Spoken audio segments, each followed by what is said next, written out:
Hello everyone and welcome to this month's Qubit Network's Not-for-Profit Spotlight. Today I am so lucky to be here in Elkhart, Indiana with Loretta McGuire, the Executive Director of Ribbon of Hope. Loretta, thanks so much for being here. Sure. So can you tell us about Ribbon of Hope? Yeah, absolutely. Ribbon of Hope started back in 1999 as a result of one person having cancer. She had great family, great friends, great faith, and those support systems helped her get through her cancer. She gets to the end of it and she says, man, God, you've been so good to me. I think I need to offer this service to others. Because as she was going through treatment, so many patients were holding on for a cure, they were holding on for hope, but they didn't have family, or they didn't have friends, or they didn't have a faith community praying for them. So she started Ribbon of Hope, and now 25 years later, we have served over 3,200 patients. Wow. Yeah. So what we do is when we get a new patient referral, we're gonna ask 3 questions. Tell me about your friends. Are they going to be there in and out of treatment to help you with the little things around the house? Are you going to have family that's going to be there to do the laundry and cook and clean and get you to treatment? Yes or no, blended family, functional family, dysfunctional family. And then the third piece, which is very important to me and to us, is are you part of a faith community where they can love on you, pray for you, do things that churches should be doing for members in their congregation. Yeah. And then once we know that, we will step back and build a customized program for every patient need that we can supply. So a single mama, it may be that we carry in meals for a period of time. For a single adult, a senior adult in particular, they may not have family living close by. We may transport them to and from a medical appointment. Got it. So it's really about stepping in, understanding what their needs are, stepping back, offering a program, and then following them in and out of treatment, in and out of cancer for as long as it takes. And then when the time comes, we step back and move out of the way, and they live their next life. Yeah, it's great. Yeah, that's amazing. So 3,200 over that time. That's amazing. Yeah. So how many? So do you have volunteers? Is that how that kind of works? Or? Yeah. So everything that we offer to the patient is free of charge. Wow. Patient and family, all of that's free of charge. So we have right now 4 paid staff and roughly 82 volunteers that help us log anywhere from 6,000 to 8,000 patient service hours every year. Yeah. So we like to know where those volunteers are wired to serve. If they're a people person, they may have face-to-face contact. If they really like tasks more so, it may be they're part of our encouragement card team, or they may call the patient on the phone, or help in the office and such. So figuring out how a person is wired to serve helps us to know how to plug them in and get them involved. Yeah, that's amazing.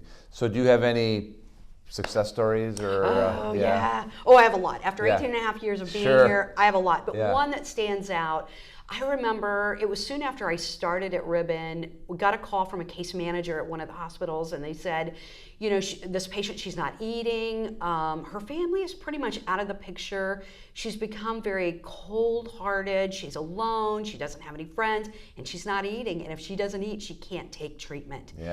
Can you walk beside her? I know she needs what you can offer. So I remember, we'll call her Mary. I remember picking up the phone, got the contact information, picked up the phone and called her and said, hi Mary, I'm Loretta from Ribbon of Hope. Case management told me that you might benefit from our services. And right away she asked, what's it gonna cost me? And I said, oh Mary, there's no charge to what we do. This is the basics of what our program offers.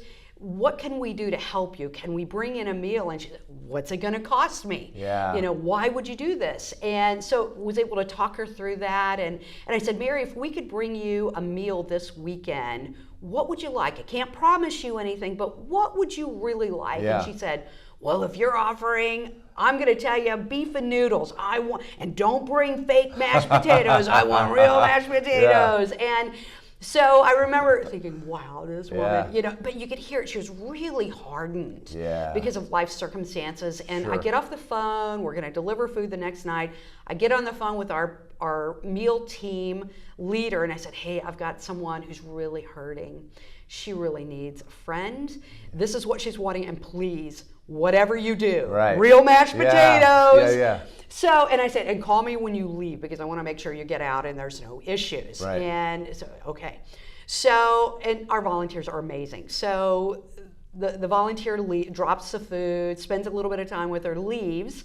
calls me, and I said, how'd it go? And she said, she's really lonely.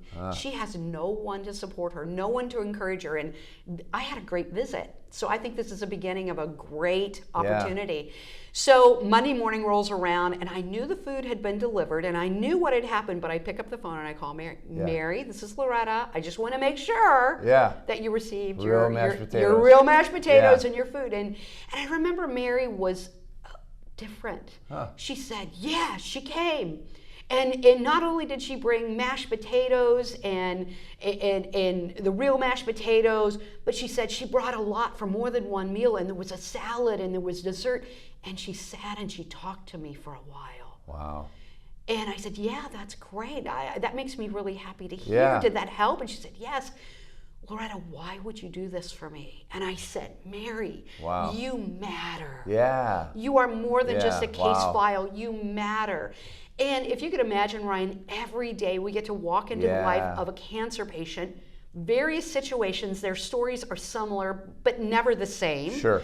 And we get to find out what makes them tick, find out what's going on in their world, and look for ways that we can provide practical means of service that's going to lighten the load and maybe help them out emotionally as they're walking through the journey for as long as it takes. Yeah, that's amazing. Yeah, God bless you guys for doing that. Thank you. So if people, you've already kind of said you have volunteers, right? So if people wanted to volunteer, there's volunteer opportunities. I'm imagining. Absolutely. Yeah. Absolutely. What does that volunteering look like? I mean, you kind of said, but like, so it might be someone who makes the meal, right? Yeah. Or delivers it, or helps behind the scenes. Yeah. So we're always asking. We take volunteers through a vetting process because we want to make sure they know what they're getting into. Do they have an experience with cancer? Right. If they do, your story is not the same as anyone else's. Correct. So are you teachable? We have to do background checks because you're working with an at-risk population.